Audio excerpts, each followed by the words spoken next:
The kitchen is the heart of the home. It is where the smell of fresh coffee fills everything, where a simple rice with egg becomes a hug, where grandma's recipes turn into lifelong memories. But amidst this cozy scene full of affection, there is a part of the story that almost no one sees. Among favorite pots, spatulas, cutting boards, and everyday spices, silent invaders may be hidden. Things you pick up with your hands, heat on the stove, breathe in the steam, and which, little by little, end up on the plates of those you love most. Every single day, unknowingly. For many years, these items were considered safe. However, recently, studies have begun to show that some common materials in the kitchen may be linked to chronic inflammation, hormonal imbalance, and an increased risk of diseases that you definitely want to keep far from your family.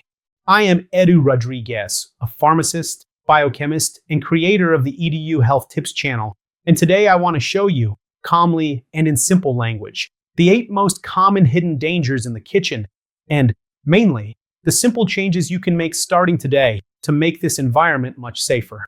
Stay with me until the end, because number 1 is probably on your sink right now, at this very moment, and could be spreading a much bigger problem than you imagine.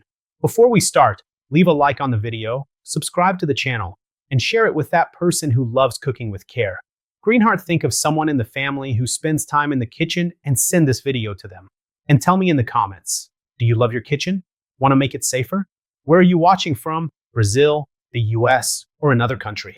Write it below because I want to read it later. Let's talk about the intruders. In 8th place, plastic cutting boards. You know that plastic board that has been with you for years, all scratched and marked by knives? Every cut you make releases microscopic particles of the plastic itself. You can't see them, but they can end up directly in your food. Today, we know that microplastics and nanoplastics can accumulate in the liver, kidneys, and lungs, and are being linked to chronic inflammation and hormonal imbalances over time. And there's more. The more scratched the board, the more it retains food residues and bacteria in the grooves, even after washing. The solution here is simple. Prefer high-quality wooden boards, especially bamboo, which has naturally antimicrobial properties. Tempered glass is also a hygienic option, as are stone or marble, though they require more care with knives. And if your plastic board is all marked, dried out, and has a smell, it's time to let go. Do not donate it to someone. Simply discard and take care of your health. In 7th place, the black plastic spatulas. Almost everyone has one in their drawer. They are cheap, durable, and seem harmless. But what few people know is that, often, this black plastic comes from recycling electronic waste. Pieces of television, computers, old appliances, all melted down and transformed into kitchen utensils. These materials may contain residues of flame retardants and other compounds that, in excess and chronic contact, have toxic potential and interfere with hormones, thyroid, and fertility. And when you use the spatula in a hot pan, some of these compounds can migrate into the food. Once again, the solution is to replace them with safer materials, well-maintained wooden spatulas, high-quality stainless steel, or food-grade silicone. They cost a little more than cheap plastic ones, but your health and your family's health are worth much more than the price difference. In 6th place, scratched nonstick pans, those Teflon ones that have accompanied many dinners. The problem here is not just any nonstick coating, but the old, peeling, deeply scratched coating. When this layer starts to come off, it releases particles and substances from the PFAS family, known as forever chemicals, because they take too long to be eliminated from the environment and the body. These substances have been linked to a higher risk of certain types of cancer, hormonal changes, and impacts on the immune system. At very high temperatures, the coating itself can release irritating vapors, causing discomfort. So, if your nonstick pan is brand new, scratch-free, use it carefully at moderate temperatures without scratching. But if it's all marked and shedding bits, it's a sign it's time to retire it. The safest substitutions are cast iron pans, which last for decades and can also help with iron intake, stainless steel, and good quality ceramic pans. They are investments that accompany the family for many years. In 5th place, old plastic containers in the microwave. That classic scene of reheating food in a yogurt cup in an old, slightly whitish jar covered with plastic wrap. When plastic is heated, especially if it is already dried out, scratched, or has a smell, there is a risk of releasing components that can migrate into the food. Even plastics labeled BPA-free may contain substitutes that are also under investigation, such as BPS and BPF. Again, the issue here is not to cause panic, but to reduce the risk where possible. And there is quite a bit of risk. The practical rule is, storing cold food in plastic is okay if it is suitable for that and in good condition. But when heating in the microwave, whenever possible, use glass or ceramic. Got leftovers from lunch in a plastic container? Transfer them to a glass plate or dish, cover with a plate or paper towel, and heat. Avoid plastic lids in the microwave and discard opaque, cracked, deformed plastic containers or those with persistent odors. In the fourth place, fake or low-quality silicone utensils. Food-grade silicone, well-made, is a safe and practical alternative for baking pans, cake molds, spatulas. The problem is that the market is full of very cheap products. Without proper origin control, mixing silicone with plastics, inappropriate dyes, and even traces of metals. In practice, it looks all the same, but it isn't. The best is always to choose products labeled for food use and from a reliable source. In daily use, some clues help. Quality silicone does not release color when rubbed on white paper, it does not become greasy, and it does not emit a strong chemical smell when heated. If the mold or spatula has a strong rubber or solvent smell when going into the oven, be suspicious. It's better to discard and opt for a more reputable brand. For those who prefer, traditional metal, glass, and ceramic molds remain excellent options. Thirdly, spices contaminated with heavy metals. Many people, with the best of intentions, fill their food with turmeric, paprika, oregano, thinking of health.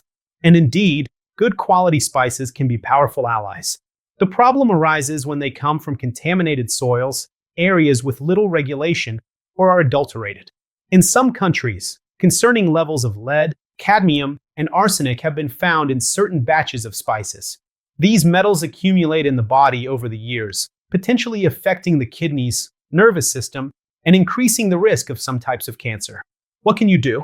Prefer brands that have some quality control, avoid bulk spices without labels and defined origins, vary brands over time, and if possible, grow some herbs at home, such as basil, rosemary, thyme, and parsley.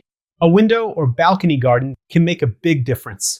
Secondly, the very harsh cleaning products used where you prepare food. Many people spray strong degreasers, perfumed cleaners, and excess chlorine directly on the countertop, and then cut fruit, bread, and vegetables right there. The idea that the stronger the cleaning smell, the cleaner it is, can be misleading. Chemical residues can remain on the surface and end up in the food, especially when there is no proper rinsing. Additionally, mixing products without guidance, such as bleach with other cleaners, can produce irritating and dangerous gases. In practice, the best strategy is to use the minimum amount of chemicals necessary in the area where you handle food. A simple solution of water with a little well-diluted bleach, used correctly, is already enough to disinfect many surfaces. White vinegar and baking soda help with daily cleaning. The important thing is to always wipe with a cloth in clean water after using any product, let it dry, and only then prepare food there. And first of all, the negative star of the sink, the old kitchen sponge. That sponge you think is cleaning, everything can actually be spreading dirt and microorganisms throughout the house. The sponge collects food residues, grease, moisture, and stays in that warm environment, perfect for bacteria to multiply in absurd numbers. Even when you squeeze, wash, use hot water, or microwave it, the inside of the sponge remains a condominium of microorganisms. It's very common to find bacteria there that cause diarrhea, urinary infections, food poisoning, and so on. Then you wipe your plate, cutlery, glass with this sponge, and think it's sparkling clean. The shine is from the detergent. But what really matters is what you can't see. The solution here is straightforward. The sponge is a disposable item. It's not made to last for months. Ideally, it should be replaced at most every week.